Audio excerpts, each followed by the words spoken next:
रात के 12:30 बज रहे थे। शहर की सड़कों पर सन्नाटा पसरा था। बस दूर कहीं से कुत्तों के भौंकने की आवाजें आ रही थीं। नकुल, जो एक यूट्यूबर था, अपने कमरे में कैमरा और ट्राइपॉड लगा रहा था। उसका चैनल भूत लाइव पिछले कुछ महीनों में तेजी से मशहूर हुआ था। लोग उसे असली डर दिखाने वाला लड़का कहते थे, क्योंकि वो सिर्फ सुनाई नहीं देता था, बल्कि कैमरे में दिखाता था। आज का वीडियो कुछ अलग था। नकुल अपने दर्शकों को लाइव डर दिखाने वाला था। उसने कहा था, आज मैं तुम्हें एक ऐसा सच दिखाऊंगा जो किसी ने कैमरे पर कभी कैद नहीं किया। कमरे की दीवार पर एक पुराना टूटा हुआ आईना टंगा था। नकुल ने उसी आईने को कैमरे के सामने सेट किया। पसीने की बूंदें उसके माथे पर चमक रही थीं, लेकिन चेहरा मुस्कुरा रहा था। उसने लाइटें बंद की, सिर्फ कैमरे की लाल बत्ती जल रही थी। लाइव शुरू हुआ। लोग चैट में लिख रहे थे, अरे भाई डराओ मत, सच में कोई आत्मा है क्या? आईना हिल रहा है। नकुल ने कैमरे की ओर देखा और कहा, अगर हिम्मत है तो अंत तक देखना। आईना अचानक हल्का सा कांप उठा। कमरे की हवा ठंडी हो गई। नकुल ने सांस भरी, कैमरे के पास गया और बोला, अगर कोई है तो सामने आ जा। अगले ही पल आईने में कुछ हिलता हुआ दिखा, जैसे धुएं का साया हो। नकुल के पीछे कोई नहीं था, लेकिन आईने में एक और चेहरा दिखाई दे रहा था। धीरे धीरे वो साया नजदीक आने लगा। नकुल ने पलटकर देखा, कुछ नहीं। आईने में देखा, साया अब मुस्कुरा रहा था। लाइव देख रहे लोगों के कमेंट बढ़ते जा रहे थे, भाई पीछे कोई है। आईने में औरत दिखी। नकुल ने डरते हुए हाथ बढ़ाया। आईने को छूने ही वाला था कि अचानक कैमरे की स्क्रीन ब्लैक हो गई। लाइव वहीं बंद हो गया। अगले दिन सुबह लोग चौंक गए, क्योंकि उसी चैनल पर नया वीडियो अपने आप अपलोड हो गया था, जिसका टाइटल था मृत्यु लाइव, अंतिम प्रसारण। वीडियो का थंबनेल था नकुल का चेहरा खून से लथपथ और पीछे वही आईना। सुबह के 7 बजे का वक्त था। नकुल की बिल्डिंग के बाहर लोगों की भीड़ जमा थी। पुलिस की गाड़ी खड़ी थी और कमरे का दरवाजा टूटा पड़ा था। अंदर नकुल का शव मिला, दीवार से टेका हुआ, सिर झुका हुआ और चेहरा आईने की ओर। कमरे में खून के निशान नहीं थे, लेकिन नकुल की आंखें खुली हुई थीं, जैसे उसने आखिरी सांस तक कुछ देखा हो। पुलिस ने सबूत इकट्ठे किए। कैमरा बंद पड़ा था, लेकिन स्क्रीन पर लाइव एंड डेड का निशान था। सब हैरान थे, ये लाइव कब बंद हुआ, कैसे हुआ, और वो ऑटो अपलोड वीडियो किसने किया? नकुल का सबसे करीबी दोस्त आरव, जो उसके साथ चैनल चलाता था, वहां मौजूद था।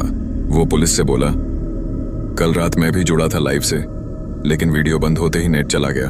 फिर दोबारा खुला तो चैनल पर नया वीडियो अपने आप अपलोड हो गया। पुलिस ने कहा, ये सब झूठ लगता है, कोई इंसान मरा है, कोई मजाक नहीं चल रहा। आरव ने डरते हुए कहा, सर मैं सच कह रहा हूँ। कैमरा बंद था, लेकिन कोई और उसे चला रहा था। पुलिस ने नकुल का मोबाइल जब्त कर लिया। वो मोबाइल पर वही रिकॉर्डिंग थी जो चैनल पर अपलोड हुई थी। मगर एक अजीब बात थी, रिकॉर्डिंग के आखिरी मिनट में नकुल कैमरे के पास आता है, कुछ फुसफुसाता है, और फिर आईने में उसका चेहरा किसी और के चेहरे में बदल जाता है।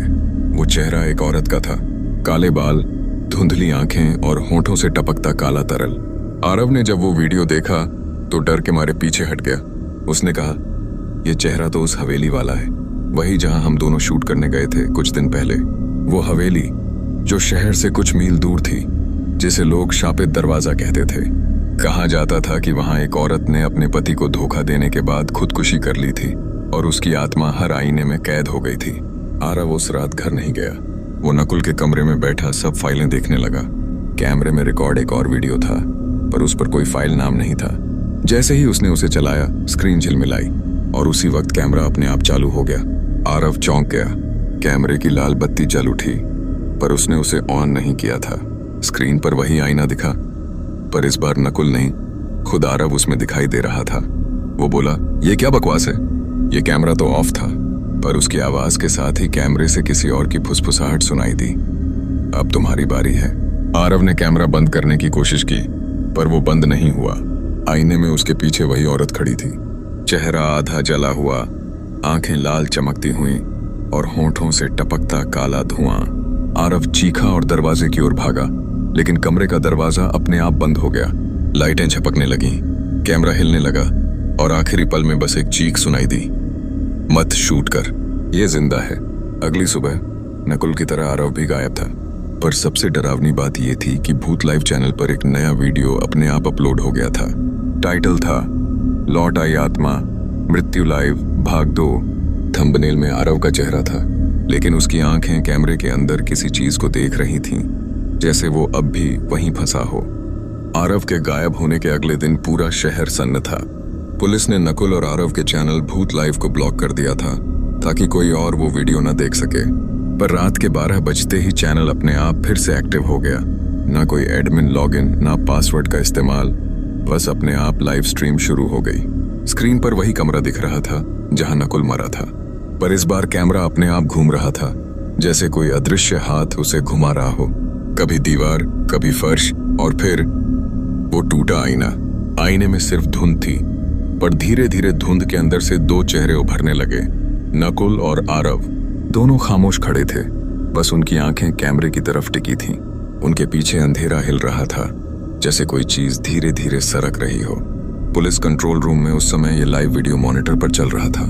अधिकारी चीख उठे, चैनल तो हमने ब्लॉक किया था, ये कैसे चल रहा है? उन्होंने तुरंत साइबर टीम को बुलाया। 3 विशेषज्ञ आए, राजीव, भावेश और नीलम। राजीव ने सिस्टम खोलते हुए कहा, किसी इंसान ने ये लाइव नहीं चलाया, ये सर्वर खुद ऑटो कनेक्ट मोड में है, जैसे किसी और दुनिया से सिग्नल आ रहा हो। नीलम ने हैरानी से कहा, सर ये तो असंभव है, सर्वर खुद से लाइव नहीं जा सकता। तभी मॉनिटर की स्क्रीन पर कुछ अजीब हुआ। वीडियो अचानक रुक गया और स्क्रीन पर एक टेक्स्ट उभर आया, हम अभी भी जिंदा हैं। कमरे में सन्नाटा छा गया। राजीव ने जल्दी से कोड ट्रेस करने की कोशिश की, लेकिन हर बार कोड किसी अदृश्य नेटवर्क में घुस जाता। वो बोला, यह डेटा किसी लोकल सर्वर से नहीं आ रहा, कोई बाहरी सिग्नल है जो मानवीय नहीं लग रहा। भावेश ने कांपती आवाज में कहा, या फिर ये मानवीय नहीं, कुछ और है। इतने में स्क्रीन पर फिर हलचल हुई। वीडियो वापस चल पड़ा। अब आईने में सिर्फ धुंध नहीं थी, उस धुंध के बीच कोई औरत खड़ी थी। काले कपड़े, खुले बाल, चेहरा आधा सड़ा हुआ और आंखों में आग जैसी चमक। उसने कैमरे की तरफ देखा और कहा, तुम सब देखना चाहते थे ना, अब देखो। साथ ही कमरा हिलने लगा। कंप्यूटर के स्पीकर से तीखी आवाज निकली और अचानक सभी स्क्रीन काली हो गईं। सिर्फ एक स्क्रीन बची, जिस पर नीलम का चेहरा दिखा, जबकि वो कमरे में ही बैठी थी। नीलम घबरा गई। ये मेरा कैमरा कैसे ऑन हुआ? राजीव चिल्लाया, लैपटॉप बंद करो। लेकिन तब तक देर हो चुकी थी। स्क्रीन पर नीलम की आंखों के पीछे वही औरत का चेहरा उभर आया। धीरे धीरे उसके चेहरे पर वही काला तरल उतरने लगा जो नकुल की मौत के वीडियो में दिखा था। नीलम चीखते हुए कुर्सी से गिरी। राजीव और भवेश ने उसे संभालने की कोशिश की, पर उसके होंठों से वही आवाज निकली, अब तुम्हारी बारी है। कमरा ठंडा पड़ गया। लाइटें झिलमिलाने लगीं। हर मॉनिटर पर वही औरत का चेहरा दिखने लगा। भावेश ने कंप्यूटर बंद करने की कोशिश की, लेकिन हर स्क्रीन पर उसका चेहरा ही दिखा, कभी मुस्कुराता, कभी विकृत होकर हंसता। अचानक सब सिस्टम बंद हो गए। कमरे में अंधेरा छा गया। राजीव ने टॉर्च जलाई, पर नीलम वहीं नहीं थी। वो कुर्सी खाली थी और दीवार पर सिर्फ उसके हाथों के निशान थे, जैसे किसी ने उसे अंदर की तरफ खींच लिया हो। राजीव और भावेश बाहर भागे, लेकिन दरवाजा अपने आप बंद हो गया। अंदर से किसी की आवाज आई, लाइव खत्म नहीं हुआ है। दूसरे दिन पुलिस कंट्रोल रूम का सारा डेटा मिट चुका था, पर यूट्यूब पर फिर से एक नया लाइव अपने आप शुरू हो गया। इस बार चैनल का नाम बदल चुका था, मृत्यु लाइव, आत्मा की अगली किस्त, और थंबनेल में राजीव और भावेश का चेहरा था। पीछे आईने से झांकती वही काली औरत की आंखें। पुलिस और मीडिया ने अब इस केस को सुपरनैचुरल एक्टिविटी घोषित कर दिया था। लोग कहने लगे कि यह कोई सामान्य मौत नहीं, बल्कि तकनीकी आत्मा का खेल है। यूट्यूब चैनल मृत्यु लाइव अब रोज रात को 3 बजे अपने आप चालू हो जाता और हर बार किसी नए चेहरे के साथ एक नया डर दिखाता। इसी बीच दिल्ली से एक पुराने पैरानॉर्मल एक्सपर्ट को बुलाया गया। उसका नाम था डॉ अभय सिन्हा। वो कई बार आत्मा से जुड़ी घटनाओं को वैज्ञानिक ढंग से समझ चुका था। अभय ने जैसे ही सारे वीडियो देखे, उसकी आंखें ठहर गईं। वो बोला, ये जो औरत दिख रही है, इसका चेहरा मैंने पहले भी देखा है। सबने चौंक कर उसकी तरफ देखा। अभय ने पुराने अखबारों के कतरन निकालते हुए कहा, ये वही है, मीरा देशमुख। फाइलों में लिखा था, मीरा देशमुख एक सॉफ्टवेयर इंजीनियर और व्लॉगर जो 7 साल पहले कौशलपुर हवेली में एक प्रोजेक्ट पर काम करने गई थी। उस हवेली में एक पुराना आईना था जिसके बारे में कहा जाता था कि उसमें आत्माओं की परछाई कैद हो सकती है। मीरा उस आईने पर रिसर्च कर रही थी। वो ये जानना चाहती थी कि क्या कैमरे से आत्मा की ऊर्जा को रिकॉर्ड किया जा सकता है। एक रात उसने हवेली में लाइव स्ट्रीम शुरू की। वो आईने के सामने बैठी थी, कैमरा चालू था और उसने कहा था, अगर आत्मा सच में होती है तो वो अब मेरे कैमरे में आ सकती है। उसके कुछ ही सेकंड बाद वीडियो फ्रीज हो गया, लाइट चली गई और कैमरा बंद हो गया। अगले दिन जब लोग वहां पहुंचे तो कमरे में सिर्फ टूटा हुआ आईना और कैमरा पड़ा था। मीरा गायब थी। पुलिस ने केस बंद कर दिया था, पर उस दिन के बाद से उस हवेली में रात के वक्त अजीब रोशनी दिखने लगी। कभी किसी के कदमों की आवाज, कभी कैमरे के क्लिक की ध्वनि और कभी किसी औरत की हंसी। टॉ, अभय ने कहा। मीरा ने अपनी आत्मा उसी कैमरे में बांध दी थी। वो मर चुकी है, लेकिन उसकी चेतना डिजिटल सिग्नल बन चुकी है। अब वो हर उस कैमरे में प्रवेश करती है जो आईने के सामने चालू होता है। राजीव ने घबरा कर पूछा, मतलब जो भी कैमरा उसके सामने ऑन न होगा उसमें वो चली जाएगी? अभय बोला, हाँ, और अब वो यूट्यूब स्ट्रीम्स को अपना रास्ता बना चुकी है। हर लाइव उसके लिए एक दरवाजा है। भवेश ने कांपती आवाज में पूछा, तो अब हम उसे रोक कैसे सकते हैं? अभय ने कहा, सिर्फ उसी हवेली में जाकर, उसी आईने को तोड़कर। तीनों उसी रात कौशलपुर हवेली पहुंचे। चारों ओर अंधेरा था। हवेली में झाले लटक रहे थे। जैसे जैसे वे अंदर बढ़े, हवा भारी होती जा रही थी। अंदर वो पुराना कमरा मिला जहां कभी मीरा ने आखिरी बार लाइव किया था। फर्श पर उसी कैमरे के टूटे टुकड़े पड़े थे। आईना आधा टूटा हुआ था, पर उसकी दरारों में कोई अजीब चमक थी, जैसे कुछ जिंदा हो। अभय ने आईने की तरफ देखा और धीरे से बोला, मीरा, अगर तू यहाँ है तो सामने आ। कमरे में सन्नाटा छा गया। अचानक आईने की दरारों से धुआं निकलने लगा। वो धुआं धीरे धीरे एक आकृति में बदल गया। काली औरत सड़े चेहरे के साथ, वही जो वीडियो में दिखती थी। उसने हंसते हुए कहा, तुम सब मेरी स्ट्रीम रोकना चाहते हो? मेरा चैनल अब दुनिया देखेगी, जिंदा नहीं लेकिन हमेशा के लिए। अभय ने हाथ में रखे धातु के यंत्र से कुछ मंत्रोच्चार किए। आईना थरथराने लगा, पर मीरा ने अपनी आंखें लाल कर दी और बिजली झिलमिलाई। कमरा हिल गया। राजीव और भावेश दीवार से जा टकराए। अभय चिल्लाया, आईने को तोड़ो। भावेश ने पास पड़े लोहे की छड़ से आईने पर वार किया। पहला वार, सिर्फ एक दरार और बढ़ी। दूसरा वार, पूरा आईना चटक उठा। तीसरे वार में एक चीख गूंजी, इतनी तेज कि सबके कानों से खून निकलने लगा। धुआं लहराया और मीरा की आकृति कुछ पल के लिए बिखर गई। पर उसके जाने से पहले उसने कहा, मृत्यु लाइव खत्म नहीं होगा जब तक कोई और मेरा नाम नहीं लेता। आईना जमीन पर टूट गया और सब कुछ शांत हो गया। तीनों बाहर निकल आए, थके हुए पर जिंदा। पर जब राजीव ने अपना फोन ऑन किया तो स्क्रीन पर यूट्यूब का नोटिफिकेशन आया, न्यू स्ट्रीम स्केड्यूल्ड, मृत्यु लाइव एपिसोड 7, अभय सिन्हा। उनके चेहरों पर खून जम गया। रात के 3 बजे थे। कौशलपुर हवेली के चारों ओर पुलिस की गाड़ियां लगी थीं। टॉ, अभय, राजीव और भावेश को अंदर जाने की अनुमति नहीं थी, पर अंदर से अजीब रोशनी और चीखों की आवाजें आ रही थीं, जैसे कोई मशीन जिंदा हो गई हो। आईने के टूटने के बाद सबको लगा था कि सब खत्म हो गया, लेकिन मौत की कहानी अभी बाकी थी। उस रात जब अभय अपने लैपटॉप पर सीसीटीवी फुटेज देख रहा था, उसने कुछ अजीब नोटिस किया। आईना टूटते ही कैमरे की स्क्रीन पर एरर नहीं आया, बल्कि एक नया फोल्डर अपने आप बन गया था। नाम था livemirror.exe। अभय का दिल जोर जोर से धड़कने लगा। उसने फोल्डर खोला। भीतर एक वीडियो अपने आप चल पड़ा।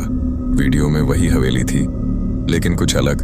हर दीवार पर लाल कोडिंग जैसी रेखाएं चमक रही थीं और बीच में खड़ी थी मीरा की आत्मा। अब उसका रूप इंसान से ज्यादा डिजिटल हो चुका था। चेहरा फटा हुआ, आंखें लाल पिक्सेल की तरह जलती हुई। मीरा की आवाज अब मशीन जैसी थी, मैं अब सिर्फ आईने में नहीं, हर स्क्रीन में हूँ, हर नेटवर्क में हूँ। तुमने आईना तोड़ा लेकिन डेटा नहीं मरता। अभय ने जल्दी से लैपटॉप बंद किया, पर स्क्रीन पर खून जैसा तरल फैलने लगा। वो लाल रंग उसकी उंगलियों पर चिपक गया और पीछे से आवाज आई, अब तेरे हाथ में मेरा खून है। भावेश और राजीव अंदर दौड़े। उन्होंने देखा अभय जमीन पर गिरा पड़ा है। उसकी आंखें खुली हैं, पर उनमें कोई जान नहीं।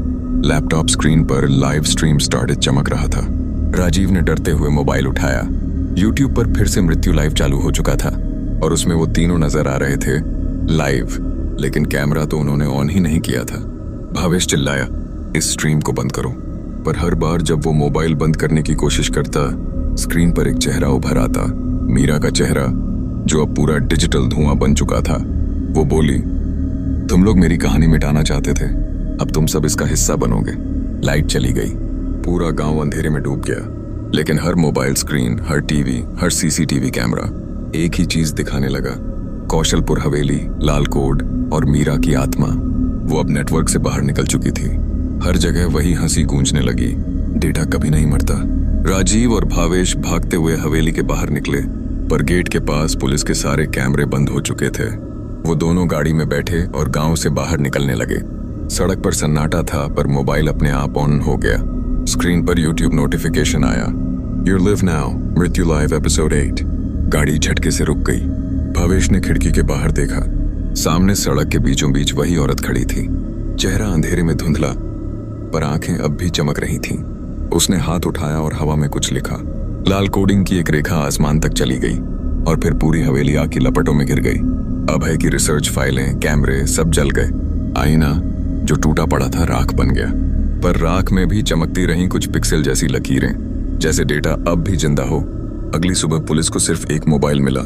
उस पर चल रहा था एक वीडियो जिसमें राजीव और भावेश की गाड़ी आग में जल रही थी और पीछे से आवाज आ रही थी, मृत्यु लाइव में आपका स्वागत है। उस दिन के बाद से मृत्यु लाइव चैनल यूट्यूब से गायब हो गया। कहा जाता है उसका सर्वर बंद कर दिया गया, पर हर साल 16 जून की रात को किसी न किसी के फोन पर नोटिफिकेशन आता है, स्ट्रीम स्टार्टिंग सून, और जो उस लिंक पर क्लिक करता है उसका चेहरा अगले दिन स्क्रीन पर दिखाई देता है, मीरा के साथ मुस्कुराते हुए।